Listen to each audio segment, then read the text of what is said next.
ప్రజాపక్షం ఛానల్కు స్వాగతం. నేను ఈరోజు గ్రామ పంచాయతీ ఎన్నికల్లో అభ్యర్థులకు విధి విధానాలు ఎలా ఉండాలనే విషయాన్ని నేను కూలంకషంగా మీకు వివరించాను.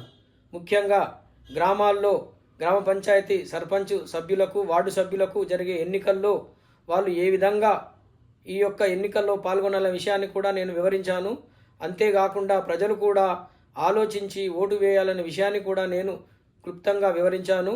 అంతేకాకుండా ఈ యొక్క ఏదైతే సర్పంచ్ కానీ వార్డు సభ్యులు కానీ అభ్యర్థులు పోటీ చేస్తున్నారో వాళ్ళు ఏమి చేయకూడదు, ఏమి చేయాలో కూడా వివరించాను.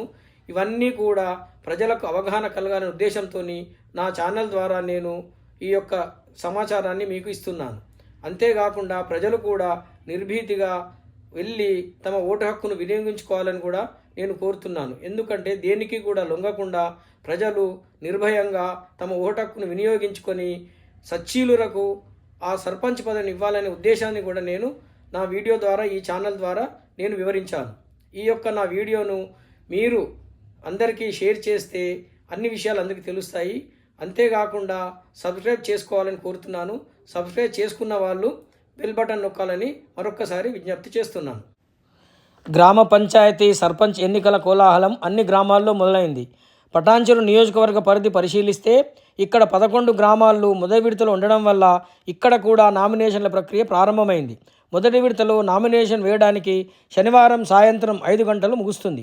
నామినేషన్ల స్క్రూటినీని అధికారులు నవంబర్ 30 అంటే ఆదివారం సాయంత్రం 5 గంటల వరకు చేస్తారు. అదే రోజు సాయంత్రం 5 గంటల తర్వాత అర్హులైన నామినేషన్ల వివరాలను గ్రామ పంచాయతీ కార్యాలయం నోటీస్ బోర్డులో ఏర్పాటు చేస్తారు. స్క్రూటినీపై ఏ అభ్యర్థికైనా అభ్యంతరాలుంటే డిసెంబర్ 1న సాయంత్రం 5 గంటల వరకు పంచాయతీ కార్యాలయంలో ఎన్నికల అధికారికి ఫిర్యాదు చేయవచ్చు. వచ్చిన ఫిర్యాదులను అధికారులు విశ్లేషించి డిసెంబర్ 2న సమాధానం ఇస్తారు. అటు తర్వాత నామినేషన్లను అభ్యర్థులు డిసెంబర్ 3 అంటే బుధవారం సాయంత్రం 3 గంటల లోపు ఉపసంహరించుకునే అవకాశం ఉంది.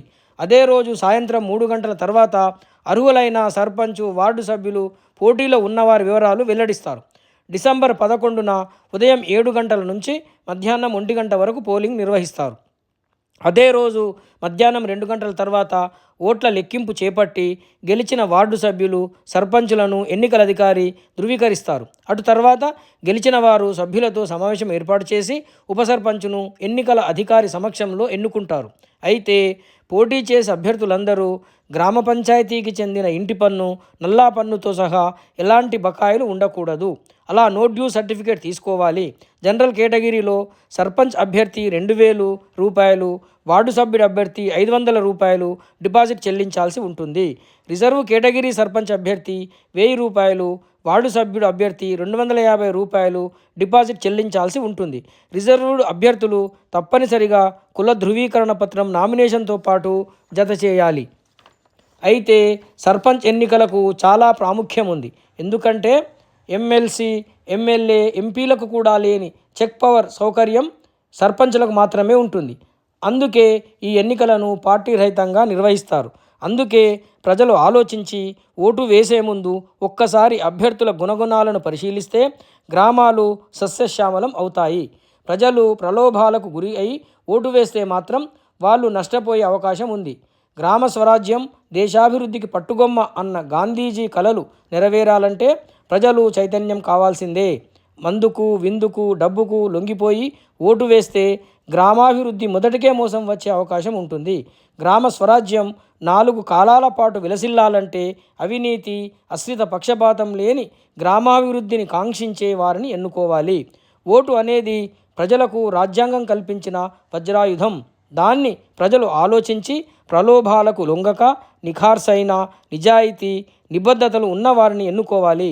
కేవలం కులం, మతం, ప్రాంతం అనే భేదాలు పక్కన పెట్టి ఎవరైతే గ్రామాభివృద్ధికి కృషి చేస్తారో వారిని మాత్రమే ఎన్నుకుంటే భవిష్యత్తులో గ్రామాలు కలకలలాడే అవకాశం ఉంటుంది.